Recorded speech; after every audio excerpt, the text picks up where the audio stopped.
What's up, War Rapport family? We are back with another great edition of Facts or Nah. The weekly rapid fire questions coming at y'all.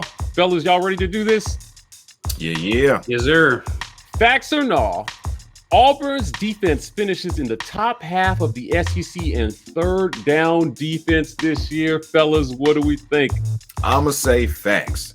We got Big Tony Fair clogging up the middle this year, and from all reports coming from camp, he is doing his job. We got some outstanding rushers on the edges, more than we've ever had before, and probably, I don't think it's a stretch to say the best we've seen since 2017.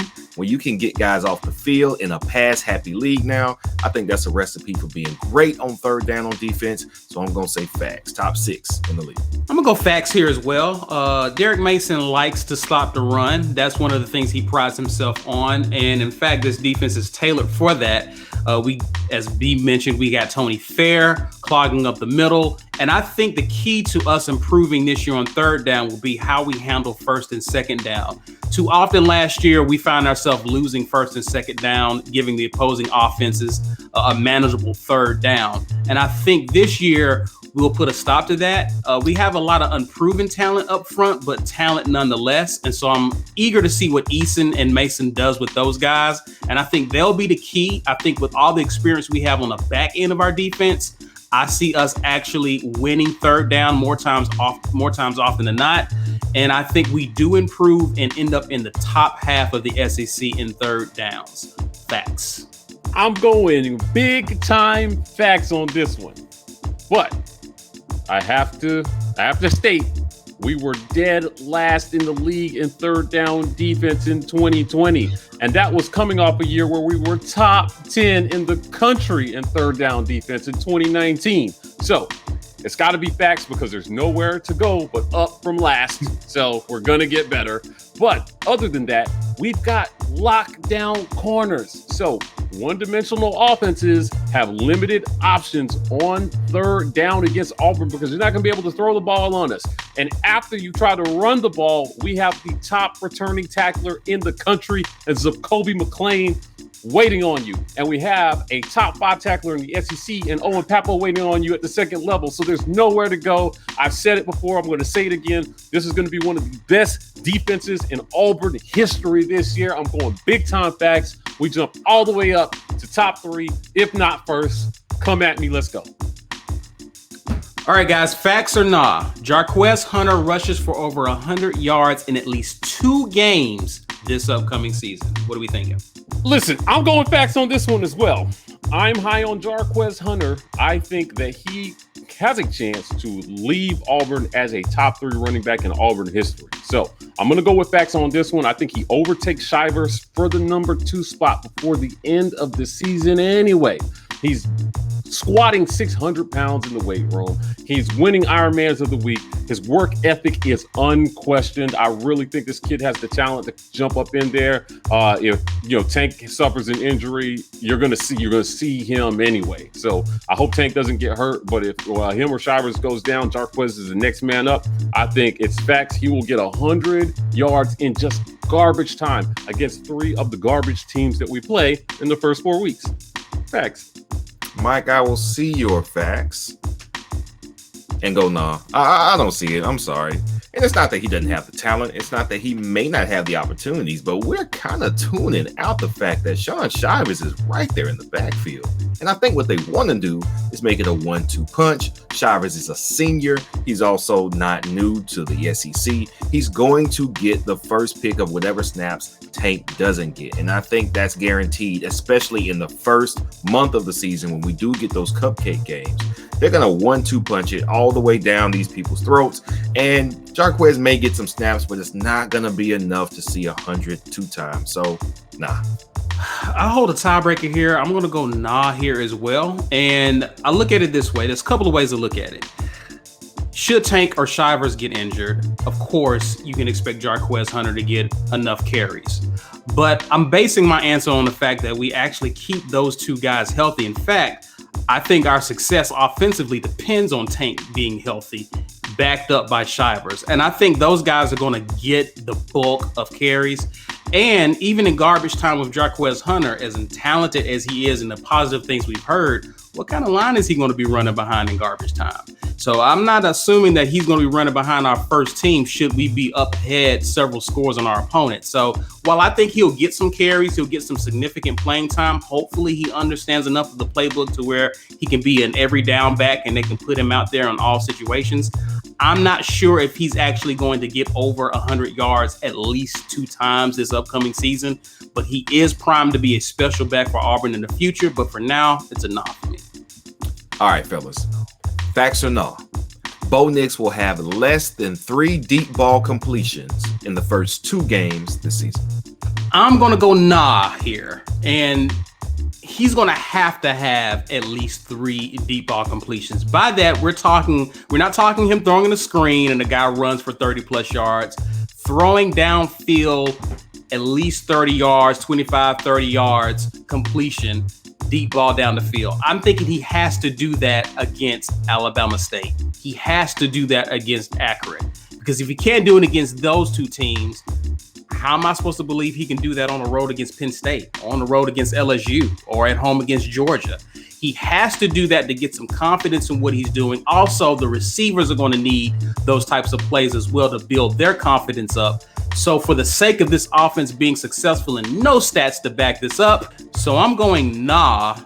I think that Bo Nix does complete at least 3 passes downfield, deep ball passes downfield, for the sake of this offense showing some type of competency. Yeah, I'm going to go with no on this one, but I have some different reasons. I think that he will have more than 3 completions, and they'll all be to Malcolm Johnson Jr.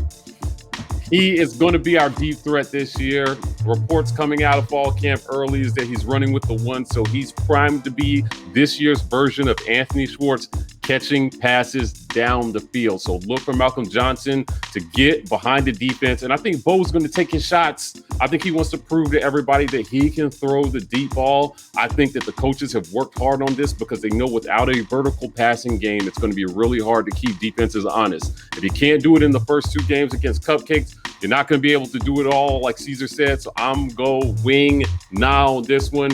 More than 3, please, God. Please. Guys, I say facts. It will be less than 3. And even though Caesar gave some really compelling reasons, yeah, if we can't do it against those guys, how can we trust it on the road? Well, that's just the thing. We won't want to show anything going downfield because for a change, we've got a coach from Boise, an OC from South Carolina, and a QB from Auburn, and they don't have tape on what all 3 of those components are doing together. And my guess is our staff won't want to give them any ideas on who our deep threats are, what they want to do with them, and tip their hand in any way. Besides that, I think those first 2 games are some prime territory to get some backup reps from the QBs. I'd love to see Demetrius Davis in there, TJ Finley, whether we are doing great or in a tight game. So I don't think Bo is going to be in there for 3 or 4 quarters to get all those reps. We're going to pound some people into the ground. It's going to be over quickly, and then we're going to see backups. Maybe they get some deep balls thrown, but it won't be all Bo. It won't be that much. So, facts. All right, guys, you know what time it is. It's time for our fan question of the week. This week's question comes courtesy of our guy, Peakhole89 on Twitter, and he asks, facts or no, Auburn's defense will be able to hold at least 6 teams under 100 yards rushing under Derek Mason's defense. Fellas, what do we think?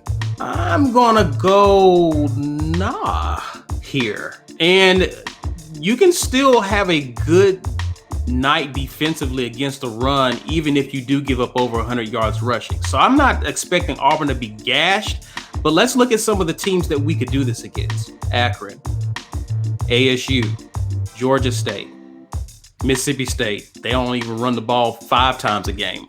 That's 4 there.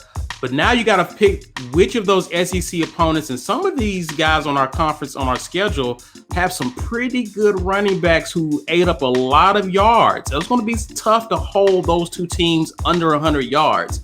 So while I think we can do that a few times this year and be really good against the run, I'm booking my flight for the championship game or the playoff if we're doing that at least 6 times, because that means our defense is really good and we're putting our offense in position to be successful. And that 8-4 record probably looks like the bottom floor if our defense is doing stuff like that. So I'm going to go nah here. I think our defense is good this year against the run, but holding 6 teams, at least 6 teams, to under 100 yards, tall order.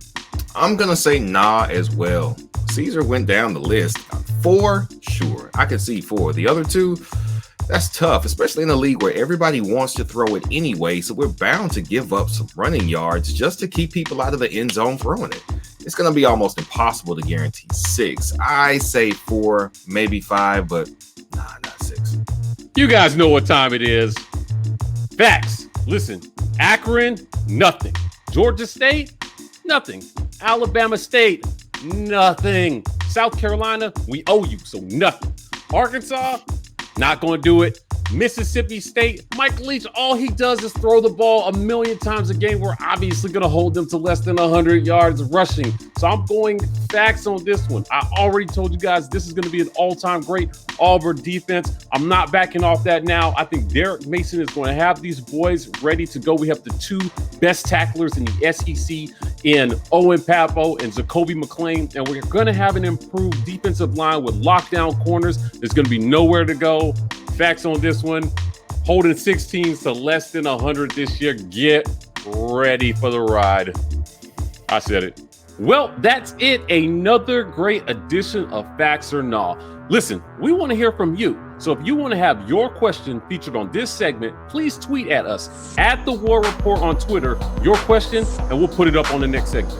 Other than that, you know where to find us. We are the War Rapport on YouTube, Facebook, Twitter, and Instagram.